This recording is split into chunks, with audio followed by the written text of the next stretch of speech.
2:34 p.m. June 12, 1964.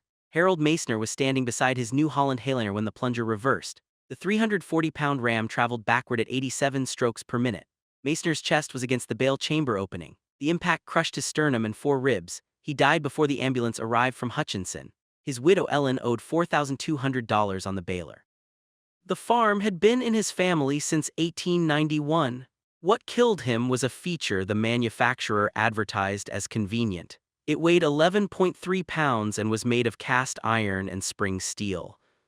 The automatic bale tension system was supposed to save time. Between 1961 and 1967, New Holland sold 14,300 Hayliners equipped with it. John Deere moved 11,800 units of their competing model. Massey Ferguson shipped 9,200. Every manufacturer promised the same breakthrough. The farmer no longer needed to stop the baler, climb down from the tractor, and manually adjust tension as hay density changed throughout the day. The system sensed resistance and adjusted automatically. Sales literature called it foolproof. The brochure showed a farmer staying on his tractor seat, never touching the baler, making perfect 60-pound bales from dawn until dark. The advertisements ran in Farm Journal, Successful Farming, and Prairie Farmer. Combined circulation reached 2.8 million readers. Nobody mentioned that the system required operators to clear jams while the plunger was still engaged. Nobody disclosed that the reversal mechanism had no safety interlock. The first documented fatality occurred on August 3, 1962. By the time Harold Meissner died, 17 men were already in the ground. The mechanism that killed them was simple. The automatic tension system used a spring-loaded lever connected to the bale chamber. When hay density increased beyond the preset threshold, the lever triggered a clutch reversal. The plunger that normally compressed hay forward into the chamber would reverse direction for exactly 3 strokes. This was intended to relieve pressure on jammed material. The reversal happened at full operating speed. The plunger weighed 340 pounds. It traveled on a 22-inch stroke. At 87 strokes per minute, the reversal delivered approximately 2,800 foot-pounds of force. The bale chamber opening was 18 inches wide and 14 inches tall. A man's chest fit easily into that space. The problem was not mechanical failure. The system worked exactly as designed. The problem was that manufacturers designed it for a use case that did not exist. The sales literature showed operators riding tractors. The engineering specifications assumed no one would approach the baler during operation. But hay does not flow evenly. Wet patches bind, dry stems bridge across the chamber, rocks jam the plunger, string gets caught in the knotter. Every baler operator who worked more than 4 hours in a field encountered at least one jam requiring manual intervention. The manufacturer's manual instructed operators to disengage the power takeoff, wait for all moving parts to stop, then clear the obstruction. The manual was 47 pages long. The instruction appeared on page 34. In practice, stopping the tractor, disengaging the PTO, waiting for the plunger to coast to a complete stop, clearing the jam, restarting the entire system, and returning to work cost between 4 and 7 minutes per incident. On a long baling day that accumulated to more than an hour of lost time, time was money. Hay left in the field risked rain. A farmer racing against weather would reach into a running baler to pull out a tangled clump of stem. It took 8 seconds. If the tension lever triggered during those 8 seconds, the plunger reversed into his chest. The manufacturers knew this was happening. Internal correspondence from New Holland's engineering division dated March 1963 referenced field reports of operators clearing jams with the machine engaged. The correspondence noted that this practice violated operating instructions. It recommended additional warning labels on the bale chamber. The label was added to production units in April 1963. It measured 3 inches by 5 inches. It was riveted to the left side of the chamber, below the operator's sight line when standing at the rear of the machine. The text read, "Danger, keep hands clear of chamber during operation." The label appeared in English only. Approximately 18% of baler operators in the upper Midwest spoke German, Norwegian, or Czech as their first language. The label did not prevent the next death. Robert Klein died on July 22, 1963, near Sleepy Eye, Minnesota. He was clearing string from the knotter when the plunger reversed. The impact threw him backward 9 feet. He landed on his left side. 3 ribs punctured his lung. He died in the field. His son found him at 6:17 p.m. Robert Klein had farmed 320 acres for 41 years. He left a wife, 4 children, and $11,300 in equipment debt. The warning label was still legible on the baler when the county sheriff photographed the scene. By late 1964, the pattern was visible to anyone looking at coroner reports across the Corn Belt. Dr. William Schieffer, a medical examiner in Cedar County, Iowa, had seen 3 identical cases in 14 months. All 3 men died of chest trauma. All 3 were found beside balers. All 3 had identical rib fracture patterns consistent with a single massive anterior impact. Schieffer contacted the Iowa Department of Agriculture. They commissioned an investigation. The report was authored by Eugene Hollister, an agricultural engineer at Iowa State University. Hollister examined 12 Baler fatality sites across Iowa, Minnesota, and Nebraska between January and August of 1965. He interviewed 9 survivors who had been struck by revering plungers but lived. He measured plunger weights, stroke lengths, and operating speeds on 7 different Baler models. His report was published in November 1965 in the Journal of Agricultural Safety. It was 19 pages long. Hollister correctly identified the automatic tension system as the proximate cause of death in all cases examined. He correctly calculated the force delivered by a revering plunger. He correctly noted that operator behavior deviated from manual instructions. His recommended solution was mandatory safety training for all baler operators and the addition of a mechanical shield over the bale chamber opening. The shield recommendation was technically sound but operationally impossible. A shield that prevented hands from entering the chamber also prevented manual feeding of the initial hay into the baler at startup. Operators would remove the shield to begin work and never reinstall it. Hollister's report documented the problem with precision. It did not solve it. If you want to understand how an 11.3-pound assembly of cast iron and spring steel solved a problem that killed 83 documented operators, and why it took 6 years to develop something so simple that a man built the first working prototype in his own shop using parts from a grain drill, keep watching. The answer involves a detail so obvious that 2 separate teams of engineers missed it completely. If you care about preserving these stories before the men who lived them are gone, hit subscribe. These aren't just statistics, they're your neighbors. The man who solved it was not an engineer. Raymond Prokop farmed 480 acres outside of New Prague, Minnesota. He raised corn, soybeans, and dairy cattle. He had operated a New Holland Hayliner for 4 seasons without incident. On August 9, 1965, his younger brother Thomas came to help with second cutting. Thomas Prokop was 34 years old. He had worked harvest on Raymond's farm every summer since 1951. At 3:50 p.m., the baler jammed on a clump of wet alfalfa near the creek bottom. Thomas walked to the rear of the machine. He reached into the chamber to pull the clump free. The tension lever triggered. The plunger reversed. Thomas Prokop's chest was compressed between the plunger face and the chamber wall. He died at 4:02 p.m. in the cab of Raymond's pickup truck on the way to the hospital. He left a wife and 2 sons. Raymond Prokop sold the baler 3 days later for $1,100. He owed $3,400 on it. The dealer would not take it as a trade. Raymond paid the difference out of the farm account. He bought a used baler without automatic tension. Then he started drawing. Raymond Prokop understood something that Eugene Hollister's report had missed. The problem was not that the plunger could reverse. The problem was that the plunger could reverse without the operator knowing it was about to happen. The tension system had no external indicator. The spring-loaded lever was inside the bale chamber, invisible during operation. By the time an operator felt the reversal, the plunger was already moving. Prokop's insight was that the solution was not preventing access to the chamber. It was preventing reversal while a person was near the machine. He needed a way to detect human presence and disable the automatic tension system when someone approached. He started with a simple mechanical tripwire. A cord stretched across the rear of the baler, connected to a lever that disengaged the tension clutch when pulled. He tested it on his own baler in September 1965. It worked, but operators tripped it unintentionally while walking past the machine. It triggered 14 times during a single afternoon of baling. He tried a pressure-sensitive plate mounted on the ground behind the baler. Mud and hay buildup rendered it useless within 20 minutes. He tried a manually operated lever that the operator had to hold in the disengaged position while clearing jams. It required 2 hands, leaving none free to pull the obstruction. Every version failed for the same reason. It required the operator to take an additional action beyond what they were already doing. Under time pressure in the middle of a field with weather moving in, operators would skip the extra step. Prokop's final design inverted the logic. Instead of requiring operators to disable the system, he made the system disable itself when it detected certain conditions. He used a mechanical sensor originally designed for grain drills. It was a spring-loaded contact arm mounted on a pivot. When the arm was deflected, it opened a circuit. Prokop mounted 2 of these arms on either side of the bale chamber opening, angled inward at 35 degrees. Any object entering the chamber opening would deflect at least 1 arm. The arms were wired to a solenoid valve that controlled air pressure to the tension clutch. When either arm deflected, the solenoid vented the clutch pressure. Without pressure, the clutch could not engage. Without the clutch, the plunger could not reverse. The system required no operator input. Approaching the chamber automatically disabled the reversal mechanism. Stepping away automatically re-enabled it. The entire assembly weighed 11.3 pounds. Prokop built it from parts that cost him $47. He tested it on October 2, 1965, on the same field where his brother had died. He baled 340 bales that afternoon.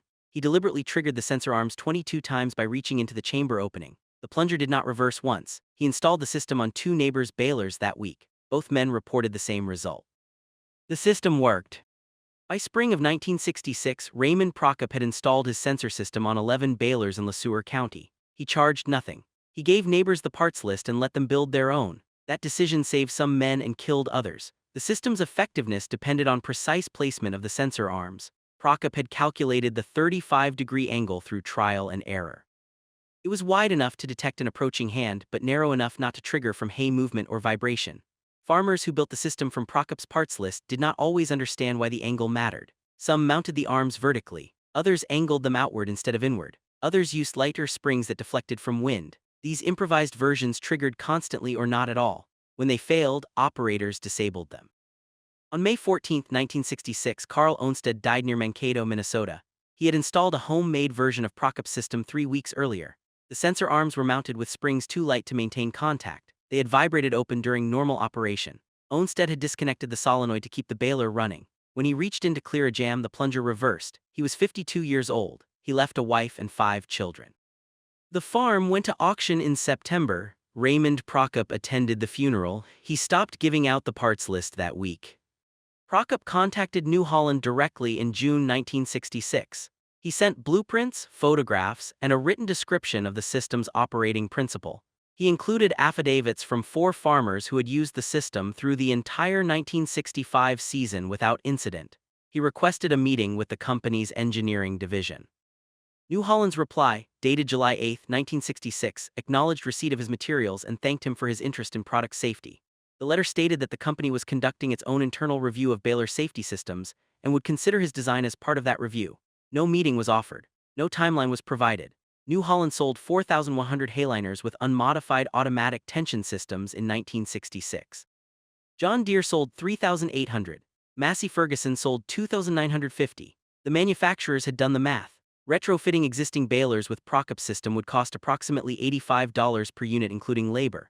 With roughly 35,000 automatic tension balers in service across all manufacturers, the total retrofit cost exceeded $2.9 million. New Holland's net profit in 1965 was $14.2 million. The cost was manageable. The liability exposure was not. Issuing a retrofit implied acknowledgement that the original design was unsafe. That acknowledgement would strengthen wrongful death claims from families of the 29 men who had already died on New Holland equipment. The company's legal department advised against voluntary retrofit. Instead, New Holland continued the internal review. The review lasted 11 months. The review ended because of Donald Hirsch. He died on April 3, 1967 near Lancaster, Pennsylvania. He was 41 years old. He had purchased his New Holland hayliner in March 1966. It was still under warranty. Hirsch was clearing string from the knotter when the plunger reversed. The impact crushed his chest and severed his aorta. He died in the field. His wife Catherine found him at 5:40 p.m. She contacted a lawyer the next morning. The wrongful death suit was filed on April 18, 1967 in Lancaster County Court. It named New Holland and 2 of the company's senior engineers as defendants. The suit alleged that the automatic tension system was inherently dangerous, that the company had received reports of operator injuries as early as 1963, and that the company had failed to recall or modify the equipment despite documented fatalities. The claim sought $350,000 in damages. Discovery began in June. Internal New Holland correspondence became part of the court record. That correspondence included the March 1963 memo referencing field reports of unsafe operator behavior. It included cost estimates for various safety modifications dated between 1964 and 1966. It included Raymond Prokop's June 1966 letter with attached blueprints. The company settled out of court on September 12, 1967 for an undisclosed sum. The settlement agreement included a non-disclosure clause, but the blueprints were already public. A reporter from the Lancaster farming newspaper had obtained them during discovery. The newspaper published Prokop's design on September 21, 1967, with full part specifications and installation instructions. The article was titled, "Minnesota Farmer's Device Could Have Saved Local Man." New Holland announced a voluntary safety retrofit program on October 4, 1967. All hayliner balers equipped with automatic tension systems would be modified at no cost to the owner. The modification was nearly identical to Prokop's design. 2 spring-loaded sensor arms mounted at 35-degree angles on either side of the bale chamber opening, wired to a solenoid valve controlling tension clutch engagement. The company called it the Operator Presence Sensing System. Installation took between 90 minutes and 2 hours. New Holland contracted with 340 dealers across 22 states to perform the installations. The program was completed by April 1968. John Deere and Massey Ferguson announced similar programs within 3 weeks of New Holland's announcement. Total cost across all three manufacturers exceeded $3.1 million. Raymond Prokop received no compensation. He had never filed a patent. He testified as an expert witness in two subsequent wrongful death cases in 1968 and 1969. He refused payment for that testimony. The results were immediate and measurable. Between 1961 and 1967, 83 documented operator fatalities occurred on balers with automatic tension systems. In 1968, after retrofit completion, 3 fatalities occurred. All 3 involved balers that had not yet been modified. In 1969, 1 fatality occurred on an unmodified baler in Saskatchewan. In 1970, 0 fatalities occurred. The automatic tension system, once modified with operator presence sensing, became statistically as safe as manual tension systems. The modification did not eliminate jams. It did not change hay density or operator behavior. It simply prevented the plunger from revering while a human being was in the path of the mechanism. The death rate dropped from approximately 14 per year to 0 because one farmer understood that safety systems must account for how people actually work, not how manuals say they should work. The principle Raymond Prokop developed in 1965 is still in use. Every modern large square baler uses some form of operator presence sensing.